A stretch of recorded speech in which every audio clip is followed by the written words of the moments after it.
చందమామ కథ జమీందారు చెరువు.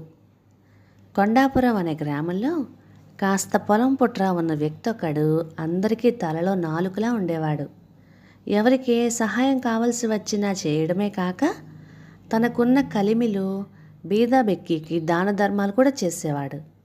ఇలాంటి వాడికి గనక జమీందారీ ఉంటే చేతికి ఎముక లేకుండా దానం చేస్తాడు అంటూ ఆ గ్రామ ప్రజలే కాకుండా చుట్టుపక్కల వారు కూడా ఎంతగానో మెచ్చుకునేవారు. కాలక్రమేణా ఆ వ్యక్తి అసలు పేరు మరుగున పడిపోయి ప్రజల మధ్య అతడి పేరు జమీందారుగా స్థిరపడిపోయింది. పైగా అతడు ఒంటరివాడు. పెట్టి పోషించవలసిన దగ్గర బంధువులు తనకెవ్వరు లేరు. కొండాపురం అచ్చర్లకోట జమీందారుకి తన జమీ గ్రామంలోనే ఒకడు జమీందారుగా పిలువబడుతున్నాడని విని సంగతేమిటని దివానును పిలిచి అడిగాడు. అందుకు దివాను, మహారాజా, ఒక వ్యక్తిని దేవుడని పిలిచినంత మాత్రాన అతడు దేవుడైపోడు. అలాగే కొంచెం దానగుణం ఉన్నది కదా అని అతని ప్రజలందరూ జమీందారుగా పిలిచినంత మాత్రాన తమ కీర్తికి ఏమాత్రం భంగం రాదు. వాకబు చేసి చూశాను. అతడికి తండ్రి తాతల నుంచి కొంచెం ఆస్తి సంక్రమించింది. బంధువులు పెద్దగా లేరు. ఇంకా పెళ్ళి కాలేదు. జమీందారీతనం అనేది పుట్టుకతో రావాలి. వయస్సు పొంగు ఉద్రేకంలో చేస్తున్న ఈ దాన ధర్మాలు సంసారి కానంత వరకే. ఇటువంటి విషయాలు మనం అస్సలు పట్టించుకోకూడదు అన్నాడు. ఆ మాటలకు జమీందారు నవ్వి ఊరుకున్నాడు. ఇలా ఉండగా కొండాపురం గ్రామాధికారి కాలం చేశాడు. కొత్త గ్రామాధికారిని నియమించాల్సి ఉంది. అందుచేత జమీందారు దివానుతో, ఈ రోజు నుంచి నా సంస్థానంలో నేనొక్కడినే జమీందారుగా పిలువబడాలి. ఇదే మంచి అదను. చనిపోయిన గ్రామాధికారికి వారసులు లేరు. అందరికీ సహాయం చేస్తూ మంచివాడిగా జమీందారు అని పిలిపించుకుంటున్న ఆ వ్యక్తిని గ్రామాధికారిగా నియమించండి. అందువల్ల అతడిని ఎవ్వరూ ఇక జమీందారు అని పిలవరు. పైగా మంచివాడు సమర్థుడు గనుక మనకు రావాల్సిన శిస్తులన్నీ చక్కగా వసూలు చేయించి క్రమం తప్పకుండా ఖజానాకు జమ చేయిస్తాడు అన్నాడు. దివాను అప్పటికప్పుడే బయలుదేరి కొండాపురం వెళ్ళి ఆ వ్యక్తిని గ్రామాధికారిగా నియమించాడు. ప్రజలు ఎంతగానో సంతోషించారు. జమీందారు ఆజ్ఞ ప్రకారం గ్రామస్తులు తాము జమీందారని పిలిచే వ్యక్తిని తమకు గ్రామాధికారిగా అంగీకరించినా అతన్ని గ్రామాధికారిగా కాక ఇంకా జమీందారని పిలుస్తున్నారని విన్నా దివాను ఆ విషయాన్ని జమీందారు గారికి చెప్పకుండా ఊరుకున్నాడు. 1 ఏడాది గడిచింది. శిస్తులు వసూలు చేసే సమయం వచ్చింది. కొండాపురం గ్రామాధికారి అయిన జమీందారు ఇంకా కొన్ని శిస్తులు వసూలు కావలసి ఉన్నప్పటికీ తానే ఆ సొమ్ము వేసేసి మొత్తం 800 రూపాయలు గ్రామ నౌకరి చేతికిచ్చి ఖజానాలో జమ చేయమని అచ్చర్లకోట పంపించాడు.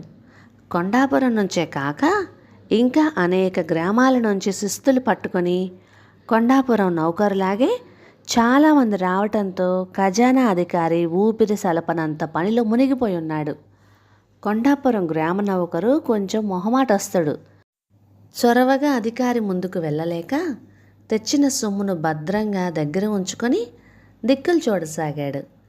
ఆ సమయంలో అటుగా వచ్చిన దివాను అమాయకంగా కంగారుగా అటు ఇటు పచారులు చేస్తున్న గ్రామ నౌకరును పలకరించి అతడు కొండాపురం నుంచి వచ్చాడని తెలుసుకొని, శిస్తు ఎంత తెచ్చావేమిటి అని అడిగాడు.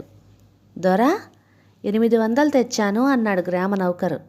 అలాగా, మీ జమీందారు అధికారి గటికుడే. పాత ఆయన ఏనాడు ఇంత పెద్ద మొత్తాన్ని ఒకేసారి జమ కట్టిన పాపానే పోలేదు. నువ్వు తెచ్చిన డబ్బు చూసి సరిగ్గా ఉన్నది లేనిది తేలేంత వరకు రసీదు ఇవ్వరు. ఏమైనా సమర్థవంతుడైన గ్రామాధికారి పంపిన నౌకరుని గౌరవించి తీరాలి మరి అంటూ దగ్గరుండి 800 రూపాయలు జమ కట్టినట్టుగా రసీదు తెప్పించి ఇప్పించేశాడు. అయితే ఇక్కడ దివాను గ్రామ నౌకరు ఖజానా అధికారికి డబ్బు చెల్లించేసి రసీదు కోసం ఎదురు చూస్తున్నాడని పొరపాటు పడ్డాడు. ఇక ఖజానాధికారికి కూడా డబ్బు తీసుకున్నాననే అనుకొని దివాను చెప్పిన మాటకు గౌరవం ఇచ్చి డబ్బు జమ చేసినట్లుగా రసీదు ఇచ్చేశాడు.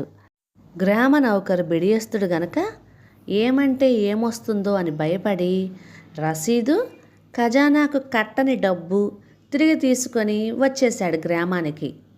గ్రామాధికారి రసీదును 800 రూపాయలను జాగ్రత్తగా లెక్కబెట్టాడు. ఒక రోజున ఆయన పొలం వెళ్ళి తిరిగి వస్తుంటే తన గ్రామంలోని ఆడవాళ్ళు బిందెలతో ఎదురయ్యారు. వాళ్ళ గ్రామానికి అరక్రోస్ దూరంలో ఉన్న కొండవాగు నుంచి మంచినీళ్ళు తెచ్చుకుంటున్నారు. అది చూసి గ్రామాధికారి జాలిపడి గ్రామ సమీపంలోనే చెరువు తవ్విస్తే బాగుంటుంది అనుకున్నాడు. వెంటనే ఆయన మంచినీరు ఎక్కడ పడుతుందో చెప్పగల నిపుణులను పిలిపించాడు.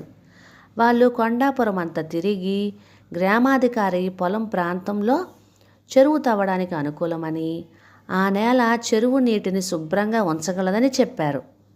జమీందారు గ్రామాధికారి తనకున్న పొలంలో 1 ఎకరా నేల కేటాయించి చెరువు తవ్వించే ప్రయత్నం చేశాడు.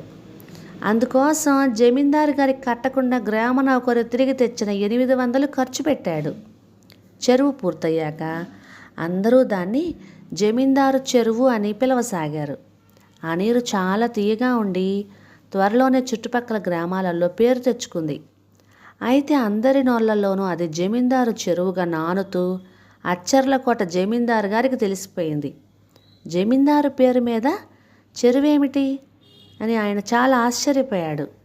జమీందారు దివానుని పిలిపించి ఆరా తీశాడు. తీగలాగితే డొంక కదిలిందన్నట్లుగా కొండాపురం నుంచి ఖజానాకు 800 జమ కాలేదన్న విషయం బయటపడింది. జమీందారు కోపంగా కొండాపురం వెళ్ళి గ్రామాధికారిని నిలదీశాడు. గ్రామాధికారి జరిగింది చెప్పి జమీందారుకు రసీదు చూపించి, ఇది ఏ విధంగా చూసినా జమీందారు చెరువు, స్థలం నాదే అయినా తమరు కల్లెర్ర చేస్తే ఆ స్థలం మీద హక్కు మీదే అవుతుంది. ఆ చెరువు తవ్వించిన ఖర్చు తమ ఖజానాదే. డబ్బు చెల్లించినట్లుగా రసీదు ఉంది కాబట్టి ఆ డబ్బుని నేను చెరువు కోసమే ధైర్యం చేసి వినియోగించాను. మేమందరము జమీందారుకి సేవకులమే. జమీందారు సేవకుడిగా నేను తవ్వించినప్పటికీ ఇది జమీందారు చెరువు అని పిలవడంలో తప్పులేదు కాబట్టి మాపై కోపగించుకోకండి అన్నాడు అధికారి. గ్రామస్తులు కూడా జమీందారుతో ఒక్కొక్కరుగా, అయ్యా, ఈ జమీందారు చెరువు మాకెంతో సౌకర్యంగా ఉంది. మీరు మరింత శిస్తు పెంచినా మేం కట్టడానికి సిద్ధంగానే ఉన్నాము అన్నారు. జమీందారు కొంచెం సేపు మౌనంగా ఆలోచించి గ్రామాధికారి కేసు తిరిగి, జమీందారంటే ప్రజలలో కలిసిపోయి వాళ్లకు మేలు చేయడమేనని నీ ప్రవర్తన చెబుతున్నది. అందుచేత నువ్విక గ్రామాధికారివి కావు, కొండాపురం జమీందారువి. నిన్ను సాటి జమీందారుగా నేను అంగీకరిస్తున్నాను అన్నాడు. కథ సమాప్తం. ఇక ఈ కథ మీకు నచ్చినట్లయితే ఇలాంటి మరెన్నో తెలుగు చిట్టిపొట్టి కథల కోసం లైక్ చేయండి, షేర్ చేయండి, సబ్స్క్రైబ్ చేయండి. Thank you.